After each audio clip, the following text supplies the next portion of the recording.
and welcome to Crimes Through Time. This is the third in a 5-part series looking into the lives of the women of the Whitechapel murders 1888.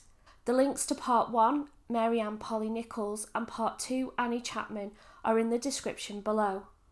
The focus of this episode is Elizabeth Stride. Elizabeth's life begins many miles away from England, let alone the streets of Whitechapel. She was born on the 27th of November 1843 in Storna Tumbled, Sweden, to parents Gustav Eriksson and his wife Bita. She joined sister Anna Christina, who was 3 years older, and brother Lars followed in 1848, and Svante completed the family in 1851. They were a relatively prosperous farming family, cultivating grain, flax and potatoes. They owned a barn, several cows, pigs, chickens and a horse, living in a spacious clapboard house. She lived a routine agricultural life, education viewed as a distraction from the work at hand. Reading was taught at the parish school, but to enable Bible study more than for a life skill. Writing and arithmetic was only taught to the boys. Help was hired for the manual work, so her tasks revolved around tending to the house. The family was part of a conservative Lutheran community. Elizabeth and her siblings would walk for over an hour to Solander Church to be schooled in the scriptures to prepare for their confirmation. At the age of 15, on the 14th of August 1859, she was officially confirmed into her faith. In Victorian Sweden, girls would spend the years before marriage learning in nurseries, kitchens and domestic service, an apprenticeship of sorts, to prepare them for running their own home. They could earn dowries, buy clothes and prepare for marriage and motherhood. Being in a city increased the chances of finding a suitable husband. In October 1860, Elizabeth Gustafsdotter moved to Gothenburg to seek employment in domestic service. Anna Christina had done the same in 1857. It was a half-day walk. Unlike English Victorian society, there was little distinction between master and servant. The Servant Act meant that those who weren't making a living on the land were required to take a job in service. Therefore, families, even with small means, had help. Often there were more servants than tasks to occupy them. Anna Christina worked for Bernard Olsen, a shoemaker, and after 7 years they married. This was common because they were of a similar class. By February 1861, Elizabeth was recorded on the census as a maidservant for the family of Lars Fredrik Olsen. He was the caretaker for the block of flats the family lived in. The obligation of a master was to house, feed, clothe, and tend to the person when they were ill. In return, the servant would offer complete obedience. Once the agreement was made, it was legally binding, and the terms of the employment had to be completed unless they were mutually agreement to dissolve the contract. Elizabeth's employment at the Olsens was dissolved on February 1864. The reason is a mystery. She decided to move, and the clerk registered her occupation as servant, but she didn't have a position. Girls from the countryside were often naive, and it made them victims of those with bad intentions. Servants were not allowed in beer houses or to spend the night outside of the house without the master's permission, so forming romantic relationships was difficult. Therefore, relationships, romantic and just physical, were commonplace within a household, whether they were taken by coercion, force, or giving in to mutual desire. Sometimes ladies would set up in lodging houses and her lover would visit, or they would live together pretending to be married. But all too often this would end with the woman holding the baby and with all the stigma and consequences that went with it. As in England, a man's right to cheat was written in law, and he was able to walk away scot-free. Elizabeth never revealed the man with which she had a relationship. In 1865, she doesn't appear on Gothenburg's census. It can be inferred that, as was the custom, she had taken the surname of her lover in order to feign respectability. In 1864, extramarital sex and illegitimate pregnancy were illegal. It was part of the Contagious Disease Act in order to prevent the spread of venereal disease, specifically syphilis. Prostitutes were blamed for the spread. They were made to register their name and address with the police and submit to regular gynecological examinations. It was left to the police to decide who qualified as a prostitute, and it was often extended to those, quote, in lecherous living. This legislation only applied to women. All men, even those who were carriers, were exempt from regulation. In March 1865, Elizabeth was exposed. She could no longer hide her 6-month pregnant belly. The man was long gone. She became Alman Kavina 97, public woman 97. She was deliberately vague with her history when she was interviewed for the register. She lied and said she was confirmed at 17 and that her parents were dead. Her mother had passed in August 1864 from tuberculosis, but Gustav was alive. Her appearance was recorded, quote, blue eyes, brown hair, a straight nose, an oval face, and at 21 years she had not lived a life of gluttony. She was 5'2" and had a slender build, end quote.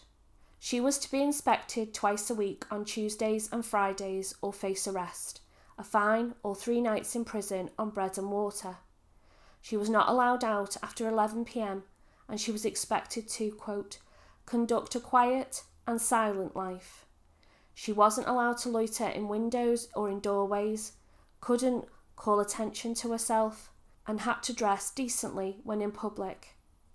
All women who were single and pregnant were treated the same, no matter how their circumstances came about: prostitution, indiscretion with a lover, rape, or even incest.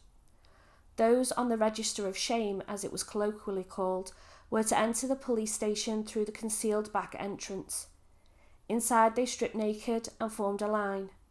If the line was long, they were made to stand outside in the courtyard in the cold while uniformed officers watched. Elizabeth's religious background compounded the shame and humiliation that this must have caused. Her sister Anna Christina severed all ties. At her examination on the 4th of April, it was found she had genital warts, a symptom of syphilis, and she was immediately admitted to Kurtzet, a cure hospital. By the time her syphilis was found, it was in the secondary stage.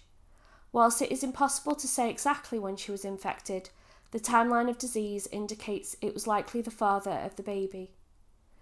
Patients in these hospitals were treated more like prison inmates. Doctors would use force and coercion to make sure that treatments were given. Elizabeth stayed until the 13th of May. She was treated internally with hydrochloric acid, and her warts were dehydrated with cream and cut off.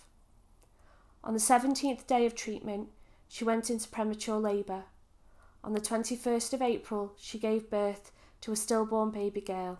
She did not reveal the father's name. The whole experience was extremely traumatic, and the disease would have had a devastating and lasting effect on Elizabeth's life. The pathology of syphilis wasn't fully understood at this time, and it was thought that the absence of symptoms meant that a person was not only not contagious, but cured. A successful treatment wouldn't be available till 1910. Being on the register prevented a woman from gaining respectable employment, so even though Elizabeth wasn't a prostitute before, she did now enter the sex trade. She entertained clients in her lodgings, most likely Luda Kapoor, or whore closet, a small cubicle-like rooms in the attics of houses. They were designed specifically for the discreet use of prostitutes and their clients. It was a very dangerous practice. Violence and rape would have been part of her life. Throughout this period, she does not appear on the census, most likely because she was using an alias to protect her identity and what little reputation she had left. On the 30th of August, Elizabeth was back in hospital. She had developed a lesion on her pubis and was being treated with silver nitrate. She was readmitted on the 17th of October with a lesion on her clitoris, for which she received silver nitrate treatment. She was declared cured on the 1st of November. Her subsequent 3 examinations at the police station was clear, and Elizabeth was declared healthy. With the benefit of our modern knowledge, what had actually happened was that her syphilis had entered the latent phase. She had no symptoms and wasn't contagious, but the disease was still present and would return later for its tertiary terminal phase. During this period of time, middle and upper class women turned their influence towards helping these fallen women. Just as in England, prostitution and extramarital sex was seen as a weakness of character, not a product of circumstance. Those who were on the register were offered training to be maids and cooks. It is through one of these programs that it is likely that Elizabeth met Maria Ingrid Wiesner, the wife of a German musician employed by the Gothenburg Orchestra. She offered Elizabeth work in her home.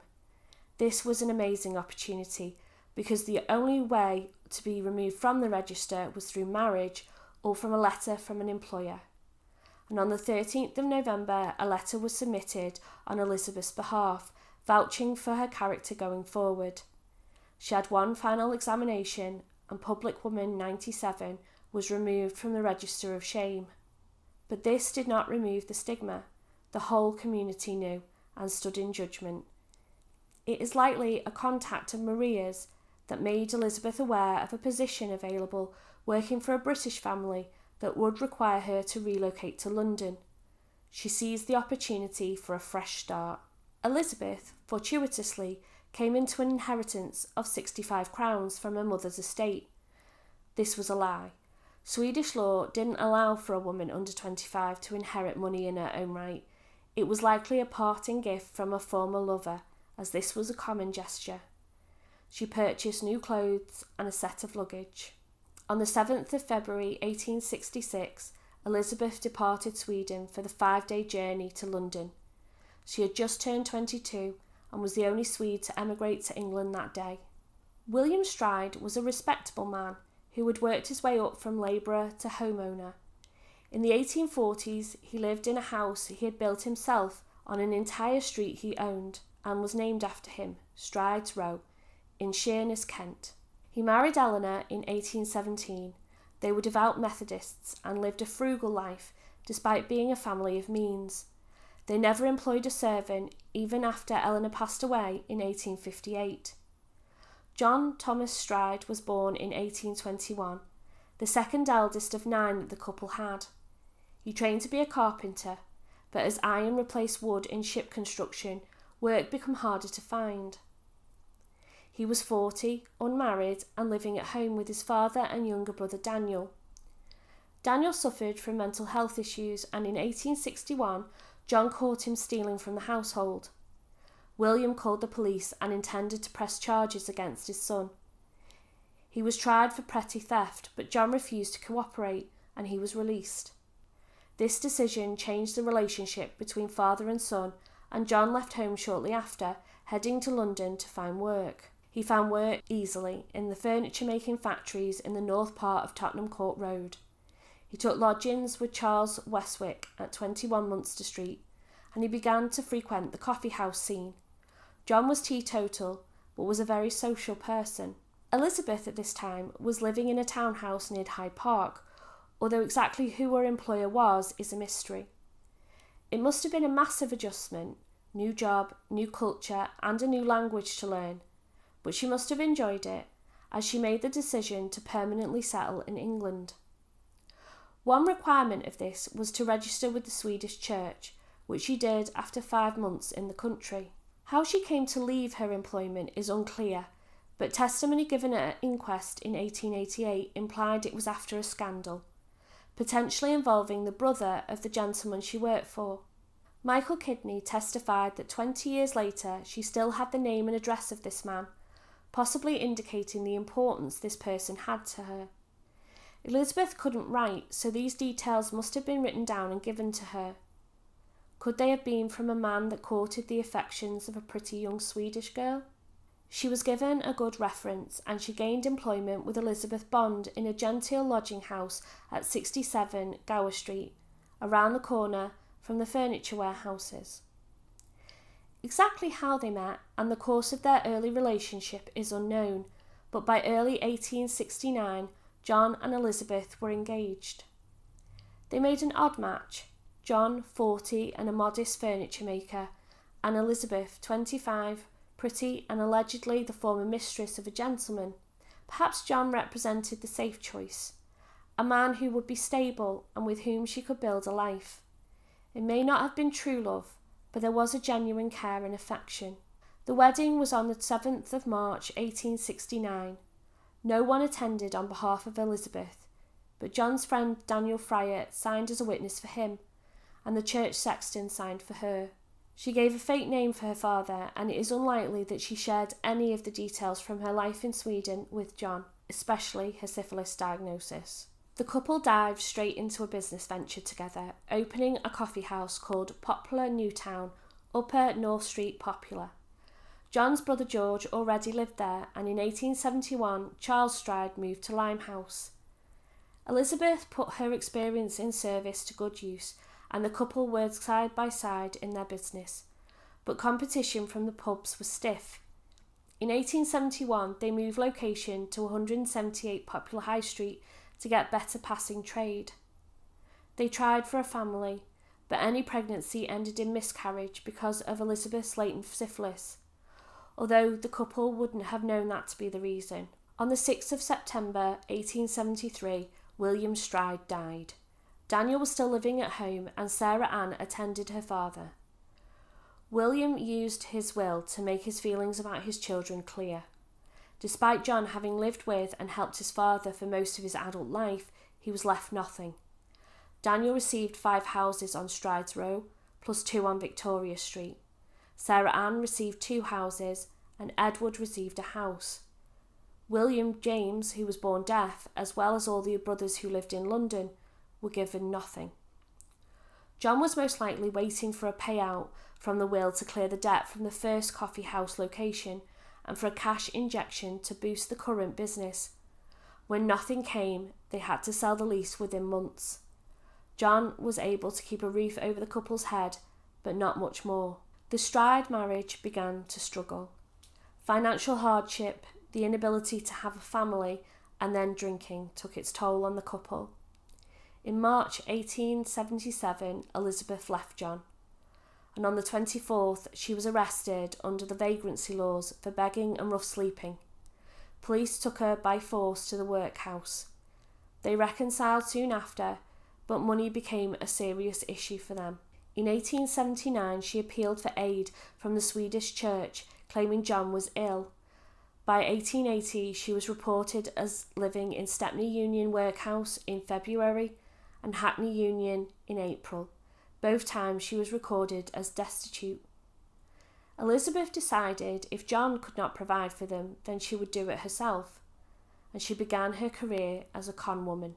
On the 3rd of September 1878, the SS Princess Alice, a passenger steamer, and a collier cargo ship, the SS Bywell Castle, collided on the River Thames. Approximately 650 people lost their lives, although there was no passenger list or head count done, so the number and exactly who was on board is unknown. Generous Londoners raised £38,246 for the survivors and victims' families. Elizabeth fabricated herself a tale of woe, claiming to be a victim of the disaster in order to get monetary support. She claimed that she had been aboard the Princess Alice with her husband and 9 children. Miraculously, she survived, but she was widowed and lost 2 of her 9 children. Due to the financial hardship caused by the disaster, the rest of the children were now in the care of the Swedish church, but she still didn't have the means to care for herself. She would tell the story to anyone she felt was kind-hearted enough to believe her and give her money, and she was quite successful. In April 1881, John and Elizabeth gave their marriage one last try, living together in a single room on Usher Street in Bow. By December, they split for good. John agreed to a small maintenance to make the separation official. It was at this point that Elizabeth Stride arrived in Whitechapel, taking up residence in a lodging house at 32 Flower and Dean Street, her preferred place to live for the next 6 years. She found work in the Jewish community, assisting them on the Saturday Sabbath when Jews were not engaged in work. She even learnt to speak Yiddish. In Whitechapel, Elizabeth would be whoever she needed to be to survive. She was a widow, a disaster victim, and sometimes she was an Irish woman called Annie Fitzgerald. Her cons became more elaborate.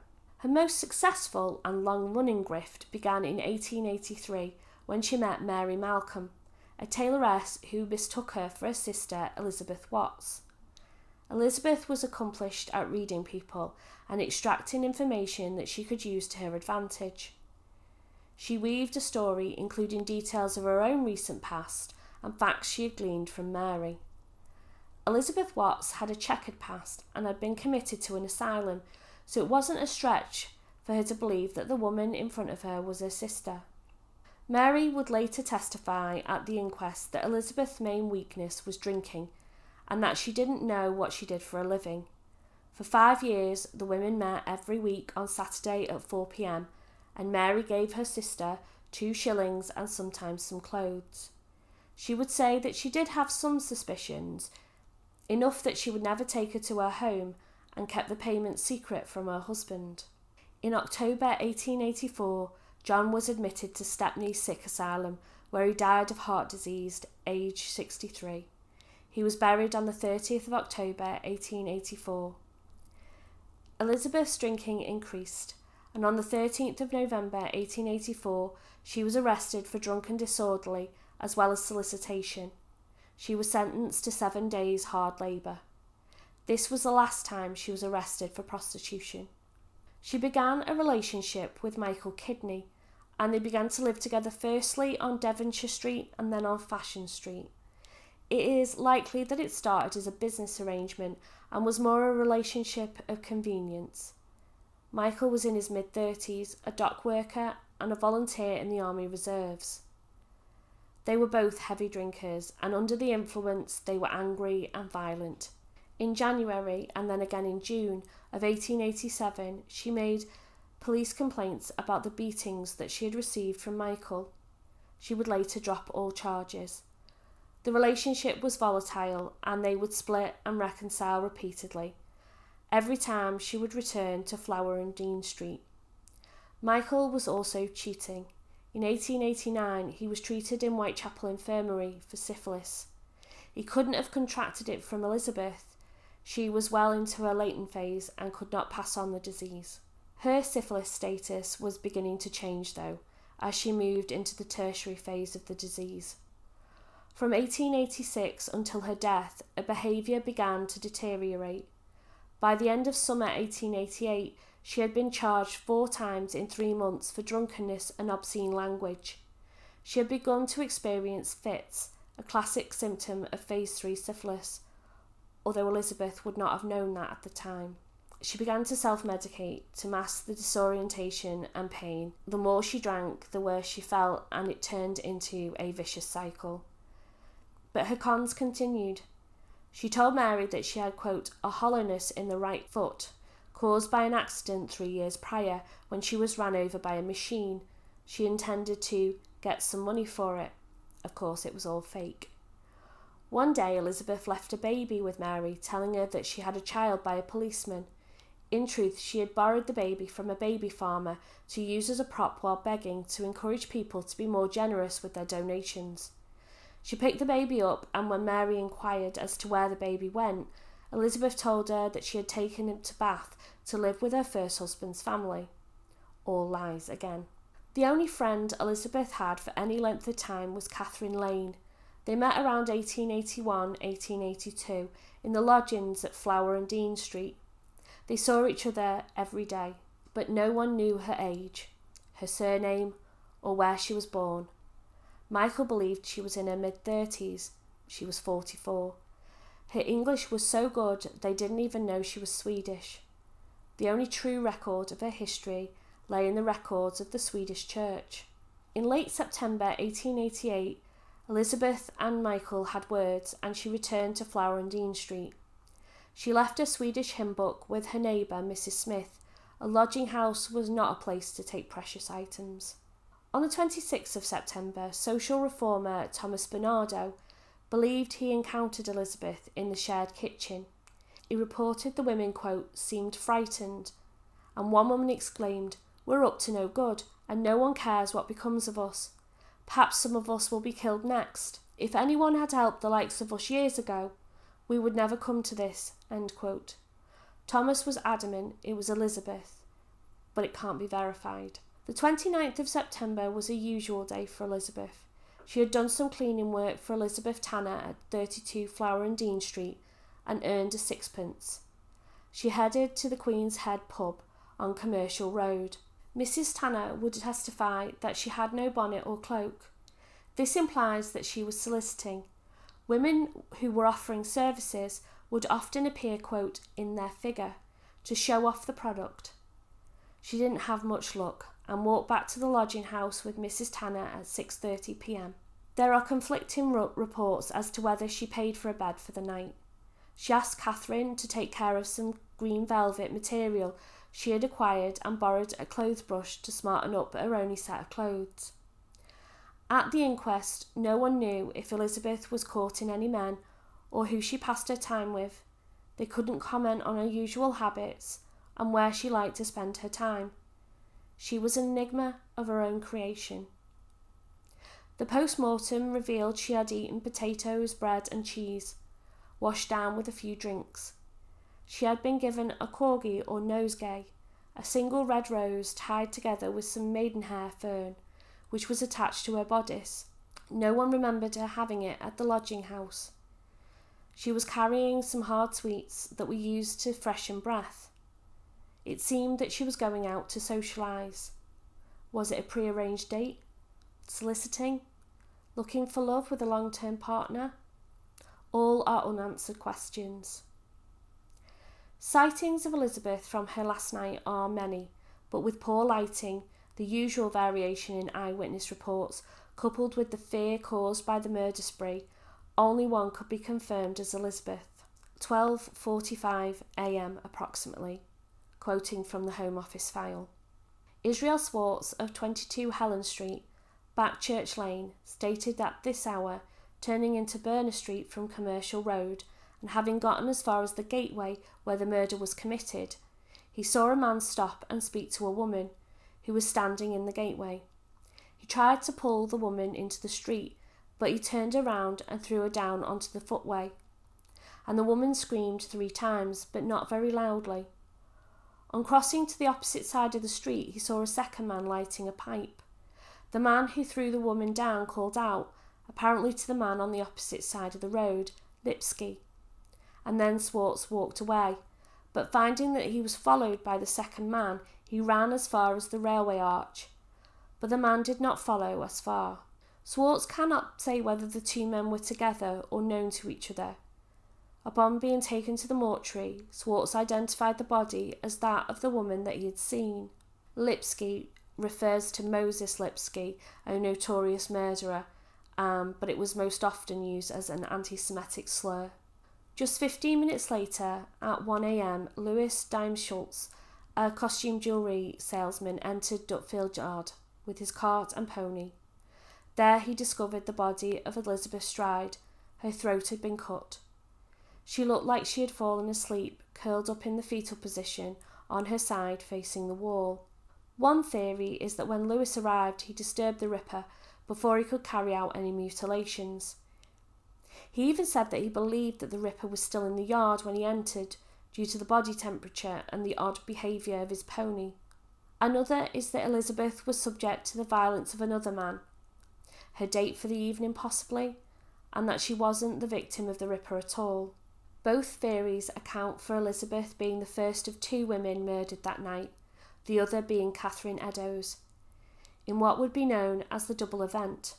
Did the Ripper kill again out of frustration of being interrupted, or was Catherine the only Ripper victim that night and Elizabeth was killed by another? At this point, we may never know.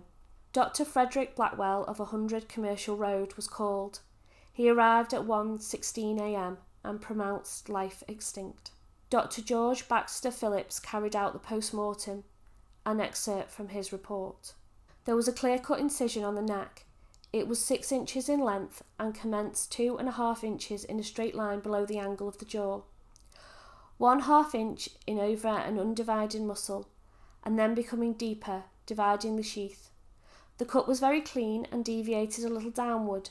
The arteries and other vessels contained in the sheath were all cut through. The cut through the tissues on the right side was more superficial and tailed off to about 2 inches below the right angle of the jaw. The deep vessels on the side were uninjured. From this, it is evident that the hemorrhage was caused through the partial severance of the left carotid artery. Elizabeth's murder didn't get much coverage in the newspapers. She was another unfortunate victim, a drunk, degenerate, fallen woman, long past her youth. No great loss. I am sure you, like I, disagree. Elizabeth was brave for starting a whole new life in another country. She was adept at languages, her English was impeccable, and she learnt Yiddish. She was resourceful, even if it wasn't always legal. The police recovered her hymn book from Mrs. Smith and approached Sven Olsen from the Swedish church to identify her, which he did. No one tried to find her family in Sweden. Sven would be the only mourner at Elizabeth's funeral. He said a prayer in Swedish over her coffin as she was laid to rest in a pauper's grave on the 6th of October 1888 in East London Cemetery, Plaistow. Thank you for watching. Please like and subscribe and let me know what you think of this case in the comments below, and I look forward to welcoming you in the next one.